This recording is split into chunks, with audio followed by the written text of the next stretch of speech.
અલી હુસૈન અને હસનૈન અત્તરવાલા દ્વારા આયોજિત Alvi night cricket tournament season 4નું આજે વડોદરાની ખાનગી હોસ્પિટલમાં ઓક્શન રાખવામાં આવ્યું હતું, જેમાં 8 ટીમોએ ભાગ લીધો હતો.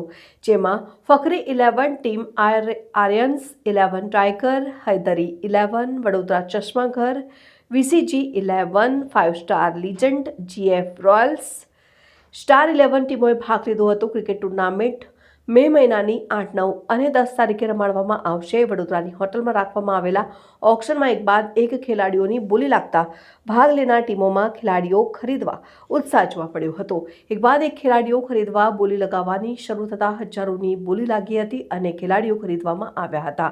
જેમાં સૌથી વધારે ઊંચી બોલીમાં જે ક્રિકેટરોને લેવામાં આવ્યા તેમાં સારિક ટીનવાલા, હુનેદ ખોખાવાલા, ઝેનુલ મરચાવાલા, મુસ્તફા ટીનવાલાને ઊંચી રકમમાં બોલી લાગી હતી અને અલગ અલગ ટીમોએ ખરીદ્યા હતા. આ ક્રિકેટ ટુર્નામેન્ટનું ધ્યેય અલવી બોહરા સમાજમાં બાળકો અને વડીલોમાં ખેલ પ્રત્યે રુચિ વધે અને મોબાઈલ અને કુટેવથી યુવાનો, બાળકો, વડીલો દૂર રહે અને શરીર તંદુરસ્ત રહે તે હેતુસર આવી ક્રિકેટ ટુર્નામેન્ટનું આયોજન દર વર્ષે કરવામાં આવે છે. અને આ વર્ષે વડોદરાના અણખોલ ખાતે ક્રિકેટ ગ્રાઉન્ડમાં ક્રિકેટ ટુર્નામેન્ટ રમાડવામાં આવશે. સાથે ઇનામ રૂપે સુંદર કપ અને કેશ રૂપિયા પણ આપવામાં આવશે.